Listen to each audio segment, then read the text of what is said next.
ஒருத்தர் டிவோர்ஸ் பண்ணிட்டு second marriage பண்ணாரா? இல்ல டிவோர்ஸ் பண்ணுறதுக்கு முன்னாடியே செகண்ட் மேரேஜ் பண்ணிட்டாரா? அப்படிங்கிறத தெரிஞ்சுக்கிறதுக்கு கிட்டத்தட்ட 1 வாரத்துக்கு மேல மீடியா கூட்டமே அவங்கள வந்துட்டு சுத்திக்கிட்டே இருக்கு. இதுக்கெல்லாம் மீடியாவுக்கு டைம் இருக்கு. நேத்து வந்துட்டு இந்த குரூப் 4 இஷ்யூஸ எதுக்கு வந்துட்டு லைவா டெலிகாஸ்ட் பண்ணல அப்படின்னா, அதே டேட்ல வந்துட்டு துப்புரவு தொழிலாளர் வந்துட்டு ப்ரொடெஸ்ட் பண்ணிட்டு இருந்தாங்களாம். ஸோ அத வீடியோ கவரேஜ் பண்ணுறதுக்காக மீடியாஸ்லாம் போயிட்டாங்களாம். இதெல்லாம் நம்புற மாதிரியா இருக்கு? சரி, வேற வழி இல்ல நம்பிடலான்னு பார்த்தா, அவங்க லைவ் போடுறதுக்கு ரீசன் சரி ஓகே, இங்க அவங்க கவரேஜ் பண்ண வர முடியல அப்படின்னு நம்பிக்கிறோம். ஏன்னா வந்துட்டு பெரிய பெரிய நியூஸ் சேனல்ல பாவம் ஒரே ஒரு கேமரா, ஒரே ஒரு கேமராமேன் அவங்க தான் இருக்கிறாங்க. அவங்க ஒரு இடத்துக்கு போயிட்டனால இன்னொரு இடத்த கவரேஜ் பண்ண முடியாது. இந்த நியூஸ் சேனல்ஸ்லாம் 24 ஹவர்ஸ்க்கு ஒரே ஒரு நியூஸ் தான் கவர் பண்ணி போட்டுட்ருக்காங்க. அப்படி கூட நம்பிடுறோன்னு வச்சுக்கோங்க. சரி, சில இடத்துக்கு போக முடியல அப்படின்னா, கோப்பு காட்சி அப்படின்னு பழைய ஃபுட்டேஜ், பழைய இமேஜஸ் ஏதாச்சும் ஒன்று போட்டு ஹைலைட் பண்ணிவிட்டு ஹெட்லைனில் வந்து இன்றைக்கி இது நிலவரம் இப்படிலாம் வந்துட்டு குரூப் 4 எக்ஸாம் எழுதுகிற மாணவர் வந்துட்டு இன்றைக்கி இந்த இடத்துல இந்த மாதிரி போராட்டத்தை துவங்கியிருக்கிறாங்க, அறவழியில் பண்ணிகிட்ருக்காங்க அப்படிங்கிற ஒரு வார்த்தை நீங்கள் சொல்லக்கூட வேணாம். கீழே ஒரு ஹெட்லைனில் ஏதோ ஒரு ஓரத்தில் ஒரு மூலையில் போட்டிருக்கலாம்ல. அப்படி நீங்கள் ஏதாச்சும் ஒரு வார்த்தை அங்கே போட்டிருந்தீங்க, யூஸ் பண்ணியிருந்தீங்க அப்படின்னா ஒத்துக்கலாம். மீடியாஸ் வந்து உண்மையாகவே வந்துட்டு இதை கவர் பண்ணணும்னு நினச்சாங்க, பட் அவங்களால வர முடியல அப்படின்னு. ஸோ உங்களுக்கு வந்துட்டு இந்த நியூஸை கவர் பண்ணுறதுக்கான வாய்ப்பும் கிடச்சி, ஹெட்லைன் போடுறதுக்கான சந்தர்ப்பமும் கிடச்சி, நீங்கள் அதை யூஸ் பண்ணிக்க விரும்பலை.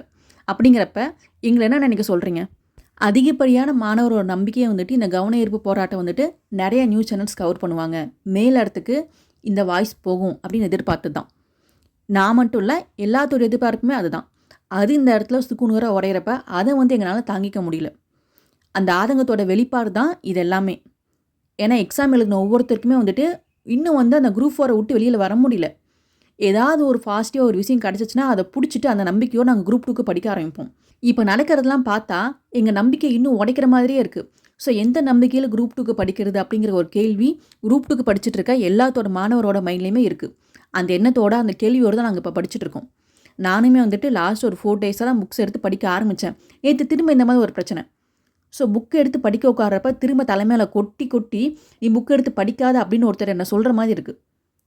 ஸோ நீங்கள் வந்து எங்களை பாசிட்டிவாக கொண்டு போகட்டினாலும் பரவாயில்ல, இந்த மாதிரி பண்ணுற ஒரு பிரச்சனையை கண்டுக்காமல் ஒரு நெகட்டிவிட்டி கொண்டு வரீங்க பார்த்தீங்களா, அதை தான் தாங்கிக்க முடியல.